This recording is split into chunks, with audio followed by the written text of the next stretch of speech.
बिस्मिल्लाहिर्रहमानिर्रहीम अस्सलाम वालेकुम। मैं हूं सैयद शहरियार अली नकवी और आप लोग देख रहे हैं नकवी रिपोर्ट्स। दोस्तों, आप लोगों को पता है कि कराची के हालात, कराची की सियासत इस वक्त क्या कह रही है। सेकंड सबसे ज़्यादा इम्पॉर्टेंट चीज़ है कि पीटीआई की तरफ से जो एक वतीरा बनाया हुआ है आर्मी के अगेंस्ट और हुकूमत के अगेंस्ट, एक अपना जाली झूठा प्रोपेगेंडा, उसके हवाले से बात करूंगा। क्योंकि ये लोग कहते हैं कि जो है ना वो मुलाकात नहीं करने दी जा रही, लेकिन फिर भी इमरान खान की जान को ख़तरा है। क्या बीमारी हुई है उससे ज़रा मैं यहाँ पर एक क्लियर करूँगा। पता नहीं थंबनेल में मैंने क्या लिखा है। अच्छा, क्या अल्ताफ़ हुसैन ने क्या डिमांड की वो ज़रा मैं आपको बताऊँगा कि एक्चुअली वो है अल्ताफ़ हुसैन ने क्या डिमांड की। ठीक है, तो वो आप लोग ज़रा गौर से देखिएगा, सुनिएगा, क्योंकि कंपैरिजन करंट सिचुएशन के अकॉर्डिंग करना बहुत ज़्यादा ज़रूरी है। तो वीडियो को लाइक करके शेयर ज़रूर कीजिएगा और चैनल पर नए हैं सब्सक्राइब करके बेल आइकन दबा के ऑल पे क्लिक कीजिएगा। मेरा टिकटॉक और यूट्यूब दोनों पे जो है वो गहमा गहमी रखिएगा, और टिकटॉक वाले इधर भी आइए, इधर वाले उधर भी जाइए। चलें, ठीक है। अच्छा देखिए, सबसे पहले सबसे ज़्यादा इंपॉर्टेंट चीज़ कि इमरान खान की जान को ख़तरा है कि जो है ना वो बात छेड़ी जा रही है। क्योंकि इमरान खान के बेसिकली जो इंडिया और इसराइल के एजेंट्स हैं ना वो बैठे हुए हैं बैरून मुल्क, वहाँ से वो नैरेटिव बिल्ड कर रहे हैं, बाकायदा झूठे प्रोपेगेंडे कर रहे हैं। अच्छा, ये लोग इसकी कहाँ से पकड़ कहाँ से होती है। देखिए, एक तो वादी तीरा वाला मामला भी मैं यहाँ पर ऐड करूँगा और ये भी ऐड करूँगा। इमरान रियाज खान जो कि एक पक्का जो है ना वो एक ज़ाहिर है कि जालसाज है और बिकाऊ माल है। देखें, कोई भी टके टके पे बिक रहे होते हैं। ये लोग अपने ज़मीर फरोशी में इतने आगे निकल गए कि आर्मी चीफ के ख़िलाफ़ और अफवाज पाकिस्तान की तमाम कुर्बानियों के ख़िलाफ़ जो है वो उठ के जो है वो ये भारत का और इसराइल का साथ दे रहे हैं। और उसमें बाकायदा इनको ज़ाहिर पेमेंट्स मिलती होंगी फ्री में, तो ये जो है वो अपने घर वालों के, अपने बुजुर्गान यानी घर वालों के अम्मा अब्बा की जूतियाँ भी ना उठाई, ये वो लोग हैं। अब हुआ क्या सीन है, इमरान रियाज खान ने खबर ब्रेक की कि कहने लगा कि यार वो इमरान खान को जो है वो आग के अंदर कुछ ऐसा प्रॉब्लम हो गया जिसकी वजह से उसकी बीनाई के ऊपर असर हो सकता है। तो एक वहाँ पर जो क्या कहते हैं अमला है जो अस्पताल का, वो जाके इनको बताता है और मतलब वो देखता है और इमरान खान कहता है ओहो ये तो हॉस्पिटल जाएगा, जबकि जो जेलर है वो कहता है नहीं नहीं ये यहीं पर होगा और जो भी ऑपरेशन है यहीं करना होगा। क्योंकि इमरान खान निकलने की, भागने की जो है ना वो किसी न किसी तरीके से तगोदो में लगा हुआ है। लेकिन अफवाज पाकिस्तान का इसमें हाथ है या नहीं है, कानून का बड़ा कड़ा हाथ इसके ऊपर है कि जिसकी वजह से जो है वो ये बाहर नहीं निकल पा रहा। और ज़ाहिर हुकूमत पंजाब, फिर आप देख लीजिए कि ज़ाहिर है कि उनके हवाले है ये सारा मामला। तो इसमें आर्मी का कोई लेना देना नहीं है, लेकिन जो है कि इमरान रियाज खान, डंकी राजा और जितने भी चूतर चपड़ गंजू बाहर बैठे हुए, सॉरी टू से, ये सारे के सारे अफवाज पाकिस्तान के, और ख़ास तौर पे फील्ड मार्शल आसिम मुनीर और अहमद शरीफ DGI SPR के जो है वो ख़िलाफ़ ये लोग बकवासियात करते रहते हैं, प्रोपेगेंडा कर रहे हैं ये वाला। अब इनसे ज़रा कोई पूछे गधों से और गधियों से कि तुम एक बात बताओ, तुम कह रहे हो इमरान खान से किसी को मिलने नहीं दिया जा रहा, इमरान खान की जो है हालत ये बड़ी सख्त सिक्योरिटी है, कोई उससे मिल नहीं सकता। दूसरी तरफ तुम ये कहते हो कि वहाँ जो उसका जेल का जो अस्पताल का अमला है, जेल की अपनी जो इंतज़ामिया है, उसमें से लोग इनको खबर दे रहे होते हैं। तो भाई तुम ही वहाँ से उनसे कहोगे जब इतनी बकवासियत कर रहे हो तो एक वीडियो बना के भी दे दो इमरान खान की, लेकिन नहीं करेंगे। क्यों? क्योंकि झूठ के पैर नहीं होते, आप लोगों को पता है। अब इन्हीं का जो इमरान खान है वो वहाँ से सुनने में जो आ रहा है वो ये कि भीख मांग रहे हैं कि मुझे किसी तरीके से रिहाई दे दो, और मैं जितने भी लोग मेरे साथ मुलव्विस थे, जिसने ये सारा मामला ख़राब कराया है, और कश्मीर का मामला, CPEC का मामला, जो हमारी क्या कहते हैं 26 किलोमीटर से ज़्यादा की जो ये शायद इससे भी ज़्यादा का होगा, जो आपकी मोटरवेज़ हैं उसको गिरवी रखवाने का मामला, और उसके अलावा जो तोशा खाना नहीं छोड़े वगैरह वगैरह, वो सारे के सारे करने में किस किस का हाथ है। वो कह रहा है कि मैं ये भी देने के लिए तैयार हूँ, बस मुझे यहाँ से निकालो और मुझे बाहर भेजो, जेल में नहीं जाऊँगा, मतलब जेल से मुझे निकालो, मेरा दम घुट रहा है। इमरान खान के ये अल्फाज हैं जो किसी ने कहा है, मैं इसकी तस्दीक नहीं करता ना मैं कहता हूँ कि ये मेरी अपनी खबर है, लेकिन चिड़िया और कबूतर और चूहे बिज्जू लुद्दड़ कनखजूरे वगैरह सारे खबरें ला के दे रहे हैं। जैसे इन लोगों की ला के देते हैं वैसे हमारे वालों ने भी ला के दे दिया। अब ये वहाँ से क्या प्रोपेगेंडा कर रहे हैं कि नहीं खान डट गया, खान डट गया। अब कद्दू खान डटा है वहाँ पर, जेल में उसकी मुलाकात करने के लिए दी जाती है। और अलीमा खान बाहर आके कहती कि आसिम मुनीर जहर नहीं मरीज है, इमरान खान ने ये कहा है, और उसके बाद भी चाह रहे हैं कि ये इनको छोड़ दिया जाए। तो अब आप देख लीजिए। अच्छा, वादी तीरा में जो है वो आपको पता है कि हर साल स्नोफॉल होती है, स्नोफॉल में जो है वो लोग नकल मकानी करके ज़्यादातर तो कराची आ जाते हैं, वरना फिर पेशावर कोयटा वगैरह की जानिब या और दूसरे जो इलाके हैं वहाँ इस्लामाबाद लाहौर करीब करीब में, लाहौर में तो खैर इतने नहीं, लेकिन ये कि इन जगहों पे जाके जो है वो अपने ठिकाने जहाँ उन्होंने बनाए हुए वहाँ जाके या रिश्तेदारों के घर जाके ठहर जाते हैं। उसके बाद जाते नहीं जाते वो अलग हिसाब किताब है।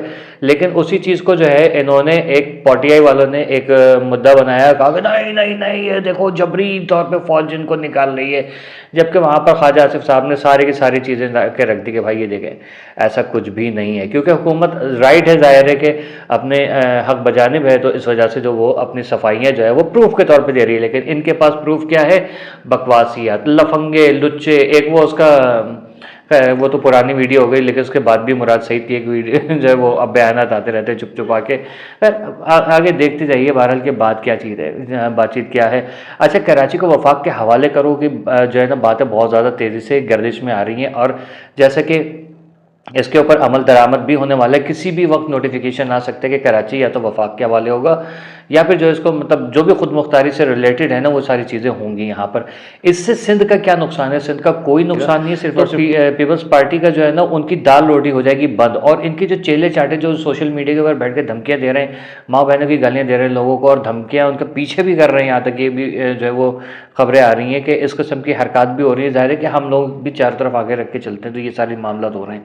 तो वो क्या कर रहे हैं कि किसी तरीके से अवामी जो आवाज़ है, आवाम की जो सदा है उसको दबा दो। जैसे भारत में मोदी जो है माइनॉरिटीज़ के खिलाफ काम कर रहे हैं, वैसे यहाँ पर पीपल्स पार्टी इस वक्त मोदी का किरदार अदा कर रही है, और इनके चेले चाटे जो दहशतगर्द है वहाँ के बजरंग दल है, यहाँ पर पीपल्स पार्टी का दल है, तो वो लगे पड़े हैं। और इसी को मद्दे जो है ना वो अपने मिला के ये सिंध के उन भाई बहनों को साथ में मिला रहे हैं जो कि सिंध को पाकिस्तान से अलग करने के लिए और भारत के साथ मिलाने के लिए कोशा हैं। उन लोगों को जो है वो कह रहे हैं भाई ये हो जाएगा, उनको क्या फिक्र, पहले भाई आप सिंध बचा लीजिए और सिंध को अलग होने से बचाइए, सिंध के अवाम को हुकूक दीजिए ताकि सिंधी जो नाराज़ भाई बहन है वो आपसे राज़ी हो जाए, ठीक है ना, क्योंकि हम भी चाहते हैं कि हर एक को उसका हक मिले। अब आते हैं अल्ताफ़ हुसैन ने क्या डिमांड की। अल्ताफ़ हुसैन ने क्या डिमांड की, ठीक है, बेसिकली ये है कि क्या अल्ताफ़ हुसैन ने डिमांड की ऐसी कोई, जैसे अभी ये है कि सूबा बनने का, और ये उसके ऊपर क्योंकि हमारी बहस होती रहती है आते जाते हर एक से, तो हर बंदा अपनी अपनी जो राय है वो यहाँ पर रखता है। वो कहता है कि नहीं, अल्ताफ़ हुसैन ने कभी भी सिंध को सिंध से कराची अलग करने की कभी भी डिमांड नहीं की, और उस बात में हकीकत अल्ताफ़ हुसैन ने कभी नहीं कहा कि सिंध जो है वो कराची जो है अलग सूबा बना है या कराची को जो है वो उसके हवाले करें। वो भाई इन सब चीज़ों के बगैर उस बंदे ने कराची को और जहाँ जहाँ उनके वोट बैंक्स थे उन जगहों को जो है वो संवारा था, इसमें कोई शक नहीं है। आज जितना भी इंफ्रास्ट्रक्चर सिंध के दीगर शहरों में है वो अल्ताफ़ हुसैन का दिया हुआ है, और उसी के ऊपर ये चल के जो बनाया था बन गया बस। उसके बाद पीपल्स पार्टी ने कहा नहीं, हमें तो खंडरों वाली उसमें जाना है, ये वो चाह रहे कि क़यामत जो आने वाली है ना, तो उस चाह रहे कि क़यामत जब आएगी ना तो उस तरीके से हम लोग अभी से जी लें, ठीक है, और हम उसकी आदत डालने के स्टोन एज में जाने का इनका जो है वो ज़ाहिर है कि मुझे दड़ो कदीम तहजीब थी, तो ये कह रहे नहीं कदीम तहजीब में जाइए, जदीद तहजीब में नहीं जाइए, क्योंकि वो शैतानी अमलियात की तहजीब है, तो वो उसमें अगर आप चले जाएंगे तो आप भटक जाएंगे। पीपल्स पार्टी ये चाहती है एमक्यूएम पाकिस्तान को और उनके सपोर्टर्स को, या एमक्यूएम इंटरनेशनल और उनके सपोर्टर्स को मुसलसल जो है वो ट्रोल किया जा रहा है। यहाँ तक कि ताबिश हाशमी के ख़िलाफ़ लोगों को ऐसी मिर्चें लगी हैं कि बस क्या बताइए। ताबिश हाशमी ने तो काम बहुत अच्छा किया, इसमें कोई शक नहीं है। हर एक का अपने इजहार राय जो है वो आज़ादाना तौर पे रखने का हक है वो, लेकिन ये कि नहीं नहीं आप नहीं बोलो, आप महाजर लोग नहीं बोलो। अभी एक आपको पता है कि एक ही जगह पे एक बाज़ार के अंदर हुआ है, किसी महाजर यानी उर्दू स्पीकिंग बंदे की दुकान को ज़बरदस्ती, जो कि टैक्स पेयर है, उसको भत्ते की पर्चियाँ दी गई, भत्ता नहीं दिया उसने, तो उसका पूरी दुकान उठा के उजाड़ के सब कुछ फेंक फाक के, खातून जो एंटी इंक्रोचमेंट का नाम लेके घुस रही हैं जगह जगह पे, ख़वातीन छोड़ी हैं इन्होंने, तो पता नहीं कौन सी वाली खातून है वो, उन्होंने जो है वो अपने सिंधी में उनको कुछ बोला, उसके बाद उस लड़के को उसके दुकान को सब कुछ जो है ना वो तितर बितर करके वो लोग वहाँ से चलते बने। बने, ये हालात है। इनके अलावा जो है वो इनके पास अब कोई चारा तो नज़र नहीं आ रहा है, लेकिन क्या है कि फिर भी आखिरी हाथ पैर चला रहे हैं। लेकिन पीपल्स पार्टी जो है ना वो अपना एक गलत रवैया अख्तियार की हुई है, और पीटीआई भी गलत रवैया अख्तियार की है। ये लोग जो कहते हैं ना कि नहीं पीपल ये पीटीआई बहुत बड़ी पार्टी है, बहुत बड़ी जमात है, पीपल्स पीटीआई कोई बड़ी जमात नहीं है, ठीक है। जो इंसान के क्रेज़ जिसे कहते हैं ना, क्रेज़ था एक भुट्टो का, दूसरा था बेनज़ीर भुट्टो साहिबा का, और उसके बाद जो मतलब ये तीन एक अलग अलग कैटेगरी, जो सबसे ज़्यादा फेमस लीडर्स थे वो थे अल्ताफ़ हुसैन साहब, जो मेरे ख्याल में भुट्टो के बाद जो सबसे मशहूर तरीन लीडर हुआ करते थे और हैं, बल्कि अभी भी, क्योंकि अब उनको मौका नहीं दिया जा रहा। लेट्स सी कि आगे क्या होता है। क्या अल्ताफ़ हुसैन साहब की वापसी के चांसेस बन रहे हैं कि नहीं बन रहे हैं, वो तो एक अलग मुद्दा है। लेकिन इस वक्त ये जो हुकूमत सिंध है, ये इसका ऊँट किस करवट बैठेगा, क्योंकि अचानक से जो सिक्योरिटी ले ली गई है, फिर उसके बाद बहानेबाजी तलाश की जा रही है। मुझे लग रहा है इस वक्त मुस्लिम लीग नून ज़्यादा स्ट्रॉन्ग कैंडिडेट है कि उसको जो है वो हो सकता है कि उसको ही चारों वजारतें दे दी जाए, चारों सूबों की। लेकिन ऐसा पॉसिबल नहीं है, क्योंकि मुल्क में कभी भी जो है ना वैसी हुकूमत नहीं आती, मखलूत हुकूमत आती है। अब देखते हैं कि आगे कहाँ तक जो है वो ये मामला चलते हैं, और एमकेएम पाकिस्तान के कामयाब होगी, क्योंकि इन्होंने आज हंगामी प्रेस कॉन्फ्रेंस करके फिर वही शिकवे शिकायत किए हैं। लेकिन कराची को ओन करने के बजाय सारे के सारे डिसओन कर रहे हैं, अलावा एमकेएम के कि एमकेएम पाकिस्तान थोड़ी बहुत फिर भी बातचीत कर रही है, लेकिन जमात इस्लामी का कहीं किरदार नज़र नहीं आ रहा है, अलावा इसके कि वो जैसे बक्स बनी और डेफिडक और एल्मर करनी, वो फड्डा हो रहा होता था, उसमें दो फिर लड़ते रहते थे, बक्स बनी साइड में खड़ा हो जाता था। इस वक्त जमात इस्लामी वो कैरेक्टर प्ले कर रही है, दोनों को लड़ा के, और ख़ुद साइड में हट के खड़ी हुई है कि भाई नहीं, एमकेएम ने और पीपल्स पार्टी ने सारा मामला ख़राब किया है।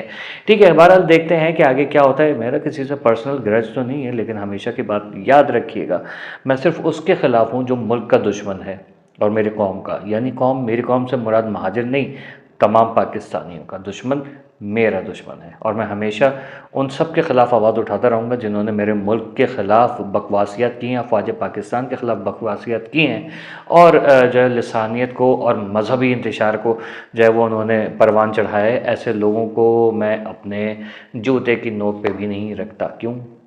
मेरे जूते मेरी मर्ज़ी। अल्लाह हाफ़िज़। पाकिस्तान जिंदाबाद, पाक आर्मी पाइंदाबाद, जिए महाजिर।